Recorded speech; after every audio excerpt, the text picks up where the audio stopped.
நேர்கள் அனைவருக்கு பண்பான வணக்கம் மற்றும் ஒரு நேர்காணல் நிகழ்ச்சியினூடாக உங்களை சந்திப்பதில் மிக்க மகிழ்ச்சி அடைகின்றோம். இன்றைய தினத்தில் மிக முக்கியமான ஒரு நபரை நாங்கள் நிகழ்ச்சியில் இணைத்துக் கொள்ளப் போகின்றோம். மலையகத்தில் பிறந்து மலையகத்திற்கும் ஒட்டுமொத்த நாட்டிற்கும் பெருமை சேர்த்த ஒரு விளையாட்டு வீரரை தான் நிகழ்ச்சியில் இணைத்துக் கொள்ளப் போகின்றோம். அதாவது அண்மையில் துபாயில் நடைபெற்ற மெய் வல்லுநர் போட்டியில் 4 பதக்கங்களை வென்று நமது தாய் திருநாட்டிற்கு பெருமை சேர்த்த துரைசாமி விஜித் என்பவரைத்தான் நாங்கள் நிகழ்ச்சியில் இணைத்துக் கொள்ள இருக்கின்றோம். நுவர்லியாவை பிறப்பிடமாக கொண்ட அவரை நாங்கள் இப்போது சந்திக்கின்றோம். வணக்கம். வணக்கம். எப்படி இருக்கிறீங்க? நல்லா இருக்கு.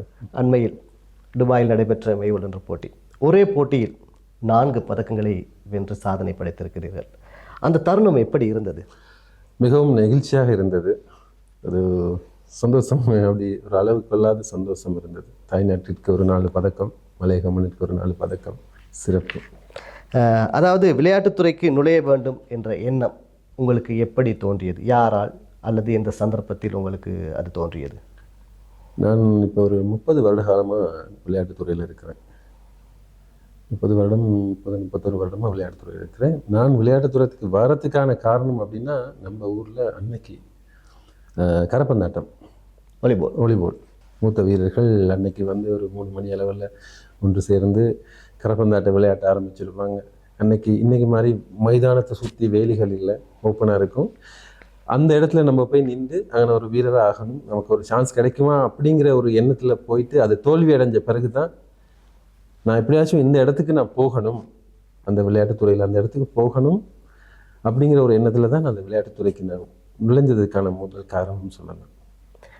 அதாவது சர்வதேச போட்டிகளில் அதுவும் 2 வெள்ளிப் பதக்கங்கள் 2 வெண்கலப் பதக்கங்கள் எடுப்பது என்பது சாதாரண விடயம் அல்ல. அதனை பெற்றுக்கொள்வதற்கு நீங்கள் தினசரி மேற்கொண்ட பயிற்சிகள் பற்றி சற்று தெளிவுபடுத்த முடியுமா?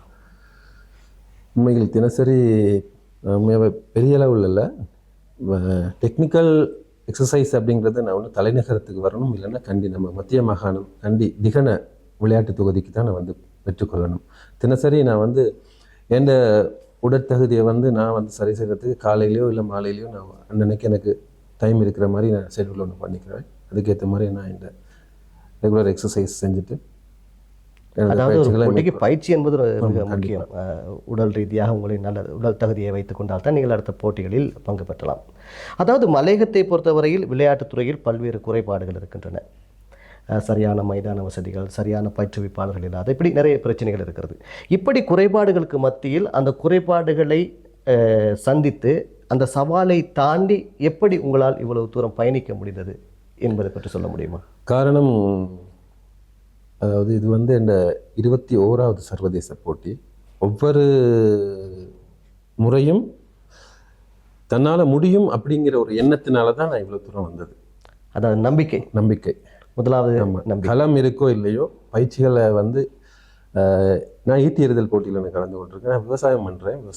விவசாயம் பண்ணும்போது ஒரு அந்த அதுவே ஒரு பயிற்சி. ஆமாம், ஹார்ட் ஒர்க், அதுவும் ஒரு பயிற்சி தான். எனது சர்வதேச போட்டிக்கு செல்றதுக்கு அது மிக முக்கியமான பயிற்சி. அதில் பிரதானமாக சந்தித்த சவால் அப்படின்னா, அடுத்த போட்டிகளுக்கு செல்லும் போது ஒரு சரியான ஒரு தொழில்நுட்ப பயிற்சிகளை சரியாக மேற்கொள்ள, டெக்னிக்கல். இப்போ நம்ம த்ரோவிங் செய்கிறோம், இல்லைன்னா ஜம்பிங் இந்த ஈவெண்ட், வேகநடைங்கிறது பொதுவாக நம்மளோட ஊரில் உள்ள படியிலையோ ரோட்லேயோ ஓடி பழகலாம். ஆனால் jumping, long jump, high jump, triple jump பழகிறதுனா அதுக்கான சரியான களம் இருக்கணும். அவ்வாறு இருக்காது. நான் சும்மா பிட்னில் அப்படி பழகி பார்த்து அந்த மாதிரி பழகி இருக்கிறேன். கால் இன்ஜெக்டாகவும் இருக்குது. கால் இன்ஜெக்ட் ஆகி நான் ஸ்போர்ட்ஸ் வேணாங்கிற ஒரு ஃபீலுக்கு கூட போயிட்டு அதிலிருந்து மீண்டும் திரும்ப இல்லை நான் செய்யணும், என்னால் முடியும் அப்படின்னு நானே என்னை சரிப்படுத்தி நான் திரும்ப வந்த சந்தர்ப்பங்கள் நிறையா இருக்குது. டிஸ்கஸ் த்ரோ என்ற ஈவெண்ட், மற்றது ஈட்டி எறிதல், இவ்வாறான போட்டிகள்லையும் அதே மாதிரி தான். அதுக்கான சரியான ஒரு களம் இருக்காது. இருக்கிற களத்தை வச்சு நமது ஊரில் சிறிய விளையாட்டு மைதானம் இருக்குது, அந்த இடத்துலையோ இல்லை அதை விட ஒரு டவுன் ஏரியாவில் இன்னொரு விளையாட்டு மைதானம் இருக்குது, அங்கே போயிட்டு அதுக்கான நமக்கான ஒரு சின்ன தேவையான விடயங்களை அரேஞ்ச் பண்ணிவிட்டு அதன் மூலியமாக தான் நான் தனது பயிற்சிகளை மேற்கொண்டேன். சரியான பயிற்சிகளை எனது பயிற்சிப்பாளர் சனத் பூர்ணகிதர், பண்டார பூர்ணகிதர்னு சொல்லியிருக்கிறார், நம்மளோட விளையாட்டு பயிற்சிப்பாளர். அவர் மூலியமாக தான் அடுத்த டெக்னிக்கல் பயிற்சிகளை மேற்கொண்டு நான் வந்து மத்திய மாகாண திகன விளையாட்டு தொகுதியில் வந்து நான் அடுத்த பயிற்சிகளை மேற்கொள்வதற்கான சந்தர்ப்பம் கிடைக்கும். அதே மாதிரி தலைநகரத்தில் வந்தால் டொரிங்டன் விளையாட்டு தொகுதிக்கு வந்து அங்கேயும் நான் சுகர்தாஸுக்கு வந்தாங்கன்னு இருக்கிறோம். அந்த மாதிரி தான் அடுத்தடுத்த சந்தர்ப்பங்கள் அதை வந்து நான் டிரெக்டாக வந்து எனக்கு கண்டினியூவாக அங்கேருந்து இங்கே வந்து ஸ்டே பண்ணிட்டு போகிற அளவுக்கு பொருளாதார வசதிகள் இன்னும் அமையலை. அன்னையிலேருந்து அதே மாதிரி தான் மாதத்துக்கு 1 கவர் 2 கவர் வருவோம். வந்து தேவையான பயிற்சிகளை சரியான ஷெடியூல் ஒன்று எடுத்துகிட்டு போயிட்டு அதை நான் வந்து ஊரில் எனக்கு உள்ள வளர்த்த வச்சு நான் பண்ணது தான் இந்த தூரம் என்னை கொண்டு வந்தது. நிச்சயமாக, அதாவது முடியாது என்று எதுவும் கிடையாது, முயற்சி தான் முதல் மூலதனம். அதற்கு ஒரு உதாரணம் விஜித். அதாவது பல்வேறு சவால்களுக்கு மத்தியில் அதை கடந்து இன்று சாதனை படைத்திருக்கின்றார். விஜித், நீங்கள் இந்த துபாயில் நடைபெற்ற போட்டியில் சந்தித்த மிக கடுமையான போட்டி அல்லது கடுமையான போட்டியாளர் அப்படின்னு பார்த்தா அதை யார் என்பதை பற்றி சொல்ல முடியும்? அது எப்படி இருந்தது அந்த சந்தர்ப்பம் என்பதை? அதில் பொதுவாக 4 போட்டிகளுமே மிக கடுமையான போட்டியாக தான் இருந்தது. 143 நாடுகள், ஒவ்வொரு போட்டியிலும் கடுமையான போட்டியாளர்கள். அதாவது யூரோப் கண்ட்ரியில் உள்ள எல்லா வீரர்களுமே சிறந்த வீரர்கள், ஒருத்தரும் சளைத்தவர்கள் அல்ல. ஆனால் அவங்கள விட என்னால் முடியும் அப்படின்னு நான் வந்து தன்னம்பிக்கையும் என்னால் முடியும் அப்படின்னு விடாமுயற்சியோடு நான் அவங்களோட போட்டியிட்டதன் காரணமாக தான் என்னால் அவங்களோட ஜெயிச்சு இன்றைக்கி 2ஆம் இடத்தையும் 3ஆம் இடத்தையும் வெள்ளிப் பதக்கத்தையும் வெண்கலப் பதக்கத்தையும் இலங்கை நாட்டிற்கும் மலையக மண்ணிற்கும் கொண்டு வரதுக்கான சந்தர்ப்பம் கிடைச்சிது. அந்த வகையில் எனக்கு உயரம் பாய்தல் போட்டியிலையும் சரி, வேகநடை போட்டியிலையும் சரி, ருஷ்யா நாட்டு வீரர் மிக கடுமையான அவரோட போராட வேண்டிய சூழ்நிலை இருந்துச்சு. அதே மாதிரி நீளம் பாய்தல் போட்டியிலையும் போலாந்து, ட்ரிபிள் ஜம்ப் முப்பாச்சல் போட்டியிலையும் போலாந்து வீரர். ஏன்னா அந்த சந்தர்ப்பத்தில் நான் கண்டிப்பாக அதை சொல்லியே ஆகணும். இந்த சந்தர்ப்பத்தில் முப்பாச்சல் போட்டி இருந்த அதே 11ஆம் தேதி தான் எனக்கு 3000 மீட்டர் வேகநடை போட்டியும் இருந்தது. நான் உடத்த ஓமப் பண்ணி எல்லாம் முடிச்சுட்டு கிரவுண்டுக்கு வந்துட்டோம். வந்து ட்ரையல் த்ரோ 6 த்ரோ கொடுத்தாங்க. நான் 3 த்ரோ ட்ரையல் பண்ணிவிட்டு 4ஆவது த்ரோ பண்ணும்போது என் ஷூ கலண்டுருச்சு. என்கிட்ட இருந்தது 8 வருஷமும் ஒரே ஒரு ஷூ தான். அந்த ஷூ கலண்டுருச்சு. ஷூ இல்லைன்னா அந்த இடத்துல நான் பார்ட்டிசிபேட் பண்ணலான்னு சொல்லிவிட்டு டிஸ்குவாலிஃபை பண்ணிடுவேன்னு சொல்லி எப்படி மெயின் சொல்லிட்டாரு ஜட்ஜ். என்ன பண்ணுறது அப்படிங்கிற ஒரு ஆதங்கம். இப்போ ரெண்டு வாய்ப்பும் இழந்துடும் இருக்குது. ரொம்ப பதட்டம் ஃபுல் அப்செட். நான் அழுதுட்டேன். அந்த சந்தர்ப்பத்தில் எனக்கு என்ன செய்யலன்னு தெரியல. ஏன்னா வெளியிலையும் போகல. அது வெளியில் போனால் டிஸ்குவாலிஃபை, ஈவெண்ட்டை விட்டு வெளியில். இப்போ யார்கிட்ட வாங்குறது அப்படின்னு தெரியல, யார்கிட்ட கேட்குறதுன்னு தெரியல. ஏன்னா வேறு மொழி, வேறு நாடுகள், போலாந்துக்காரங்க இருக்கிறாங்க, சவுத் ஆஃப்ரிக்கா இருக்கிறாங்க, ஆஸ்திரேலியா இருக்கிறாங்க, பிரேசில் இருக்கிறாங்க, தாய்வான் வீரர் இருக்கிறாரு, இந்தியா வீரர் இருக்கிறாரு, கல்கத்தா வீரர். அவங்களோட சைஸ் பார்த்து எனக்கு செட் ஆகும் தெரியலை. அப்போ டக்குனு ஒருத்தர் அந்த சந்தர்ப்பத்தில் பக்கத்தில் அவரோட ஷூவை போட்டுக்கிட்டு இருந்த சந்தர்ப்பத்தில் அந்த மனநிலையை பார்த்து என் கண்ணீர் வருது. அவரை பார்த்துட்டு அவர் சொன்னார், வாட்ஸ் ப்ராப்ளம் அப்படின்னு என்கிட்ட கேட்டார். நான் சொன்னேன் இது அப்படின்னு. ஓகே கூல் அப்படின்னு சொல்லிவிட்டு அவர் 2 ஷூ வச்சுருந்தார். அந்த 2 ஷூவை கொடுத்தாரு. இது உங்களுக்கு போதுமா இருந்தால் நீங்கள் ட்ரை பண்ணி பாருங்கள் அப்படின்னு சொல்லிட்டு, நான் கடவுளே அப்படின்னு சொல்லிட்டு உடனே ட்ரை பண்ணினேன். உடனே அந்த சந்தர்ப்பம் ஒரு துடிப்பு, அந்த சந்தர்ப்பத்தில் ஒரு ஆர்வம் வந்துச்சு எனக்கு. பதஷ்டம் வேறு, எப்படியோ ஈவெண்ட்டுக்கு மிஸ் ஆயிருமே அப்படின்ட்டு டக்குன்னு அந்த ஷூ எடுத்து போட்டு, எனக்கு 10 சைஸ் 45 இல்லைன்னா 44, அவர் வந்து 43 அவரோட ஷூ சைஸ். ட்ரை பண்ண ஓரளவுக்கு சரியாக வந்துச்சு. இருக்கால் மாதிரி தருந்துச்சு. பரவாயில்ல, எப்படியாச்சும் பார்ட்டிசிபேட் பண்ணலாம் அப்படின்ட்டு அவர் உண்மையாகவே அந்த சந்தர்ப்பத்தில் அவர் சொல்லி கையெடுத்து கும்பிட்டுட்டு நான் ஈவெண்ட்டுக்கு ஸ்டார்ட் பண்ணிட்டேன். அது மறக்க முடியாத சந்தர்ப்பம். உண்மையாகவே இந்த போட்டியை தாண்டி ஒரு மனிதநேயம். அது எந்த நாடு, நான் யார் என்னன்னு தெரியாது. தாய்வான் வீரர் ஒருத்தர், அவர் வந்து அந்த போட்டியில் 4ஆம் இடம். அவர் நினச்சிருந்தா அந்த ஷூ அவர் கொடுக்காம இருந்தால் எனக்கு அந்த இடத்துல அவர் 3ஆவது வந்திருப்பார். 3ஆவது இடம் பெற்றவர் 2ஆவது வந்திருப்பார். அது விளையாட்டு, அதுதான் அந்த விளையாட்டுக்குள்ள உள்ள ஒரு ஒற்றுமை. நிச்சயமாக கலை, அந்த விளையாட்டு கலையில் உள்ள ஒற்றுமை உண்மை. அது நான் நேராக கண்ட பாடம். ஆண்டவனுக்கு அந்த சந்தர்ப்பத்தில் நன்றியை சொன்னேன். உங்கள் ரூபத்தில் வந்து எனக்கு இந்த உதவி பண்ணுவீங்களே அப்படின்னு.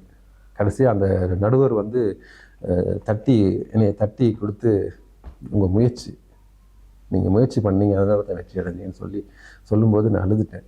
அந்த சந்தர்ப்பத்தில் இப்போ கூட என் கண்ணீர் கலங்கி மிக நிகழ்ச்சியான சந்தர்ப்பம் அது. இந்த 2026ஆம் ஆண்டு நடைபெற்ற முதல் போட்டியிலேயே அது ஒரு பெரிய ஒரு அனுபவம். பெரிய ஒரு திருப்பு முனை. உங்களால் முயற்சி பண்ணால் எல்லாம் நம்மளால் முடியும். நிச்சயமாக. அதே போன்று மலையக இளைஞர்கள் மத்தியில் நீங்கள் ஒரு முன்மாதிரியாக இருக்கின்றீர்கள். விளையாட்டுத்துறையில் சாதிக்க நினைக்கும் மலையக இளைஞர்களுக்கு என்ன கூற விரும்புகின்றீர்கள்?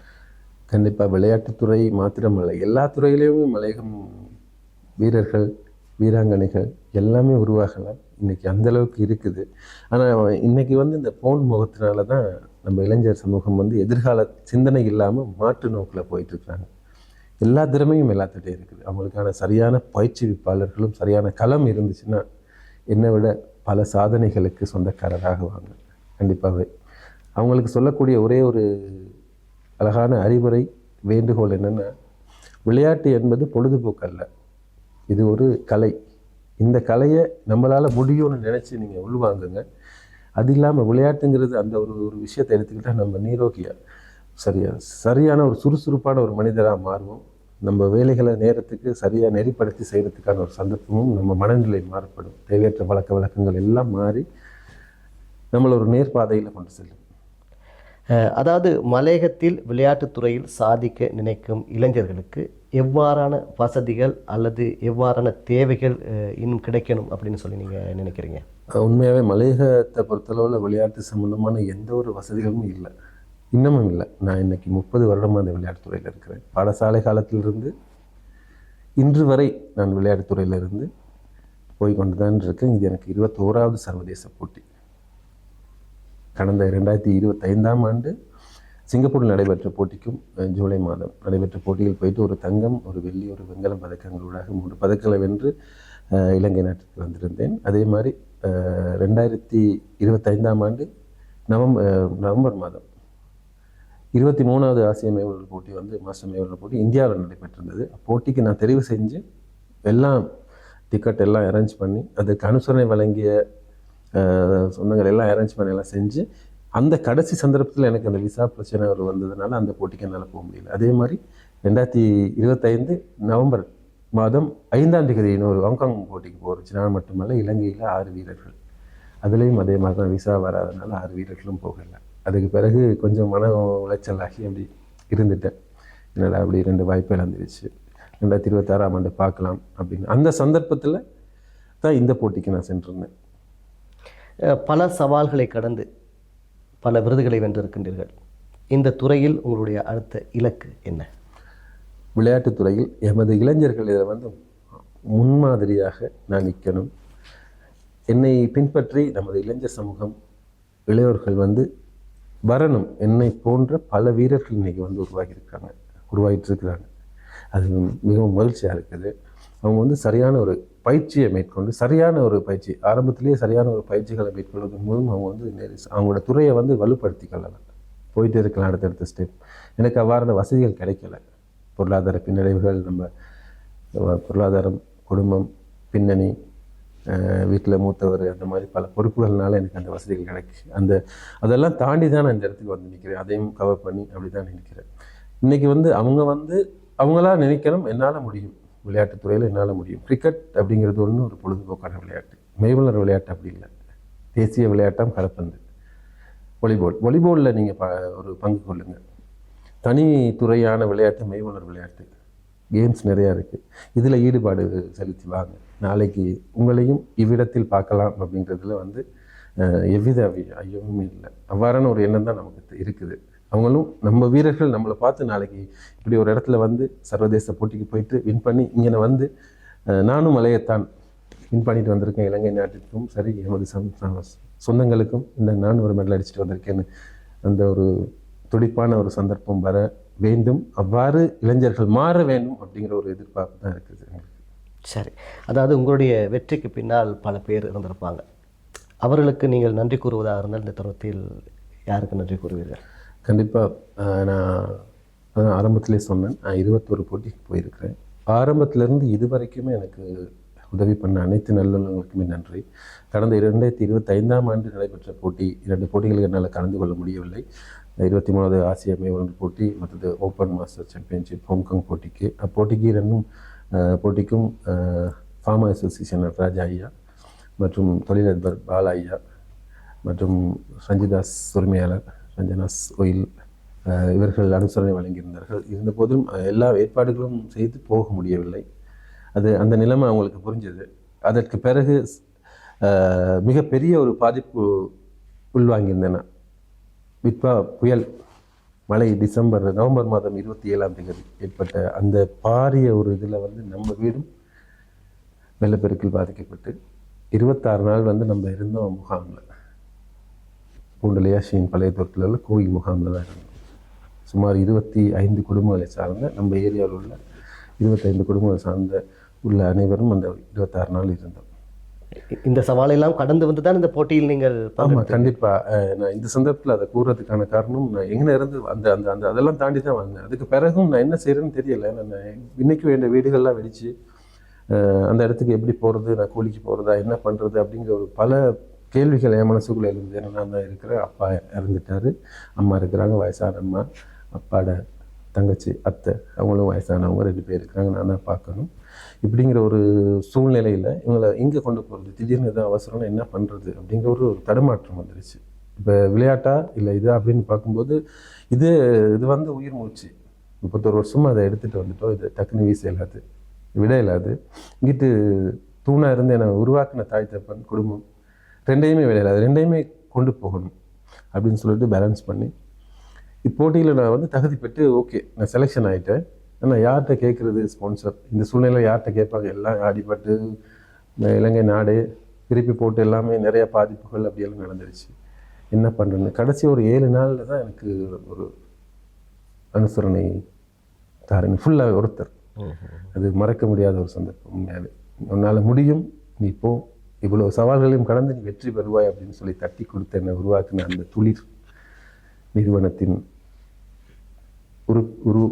தலைவர், அதாவது நிறுவன பொறுப்பதிகாரி திருவண்ணா ஜமுனா சகோதரி, அன்பு மரியாதைக்கும் கூறிய அந்த குடும்பத்தினர்கள், அதே மாதிரி ட்ரிபிள் மீடியா திருவண்ணா ஜமுனா மற்றும் சுஜி அண்ணா சக உறுப்பினர்கள், குடும்பத்தில் அந்த குடும்பத்தில் உள்ள அனைத்து நல்லுள்ளங்களும் தான் என்ன இந்த துறைக்கு நீங்கள் போங்க, உங்களால் முடியும், ஜெயிச்சுட்டு வரலாம், நீங்கள் இதுக்கு போயிட்டு வந்த பிற்பாடு உங்கள் லைஃப் சேஞ்ச் ஆகும் அப்படின்னு என்னை தட்டி கொடுத்து, நான் படுத்திருந்த ஆளை என்னை தட்டி உன்னால் முடியும் போ அப்படின்னு சொல்லி தூக்கி விட்டேன். அந்த சொந்தங்களுக்கு உண்மையாகவே நன்றி கூறுறேன். வாரான சொந்தங்கள் இருக்கும் இடத்தில் தான் நான் இந்த இடத்துல இருக்கிறேன். என்னை போல உள்ள அனைத்து இளைஞர்களுக்கும் திறமை இருக்கும் இடத்தில் இவ்வாறு உள்ள நல்லுள்ளங்கள் வந்து அனுசரணை வழங்க தயாராக இருக்கிறாங்க. திறமையை மட்டும்தான் நம்ம வளர்த்துக்கணும். தூக்கிவிட 1000 கணக்கான வீரர்கள், பெரிய உதவியாளர்கள் இருக்கிறாங்க. அந்த திறமையை நம்ம வளர்த்துக்கணும் அப்படின்னு இந்த சந்தர்ப்பத்தில் மீண்டும் அந்த உறவுகளுக்கு நன்றி சொல்கிறேன். நன்றி விஜிந்த். உங்களுடைய இந்த வெற்றி பயணம் தொடர வேண்டும், மேலும் பல விருதுகளை நீங்கள் தாய் திருநாட்டுக்கு பெற்றுத்தர வேண்டும் என்ற வாழ்த்துக்களோடு நிகழ்ச்சியை நிறைவு செய்து கொள்கின்றோம். நன்றி. ஜெயிக்கிறதுக்கு என்றைக்குமே தமிழான பின் போகிறதுக்கு என்றைக்குமே இடமில்லை. முயற்சி செய்தால் வெற்றி நிச்சயம் அப்படின்னு சொல்லி உங்களிடமிருந்து விடைபெறுகிறேன். நான் துரைசாமி விஜய். நன்றி.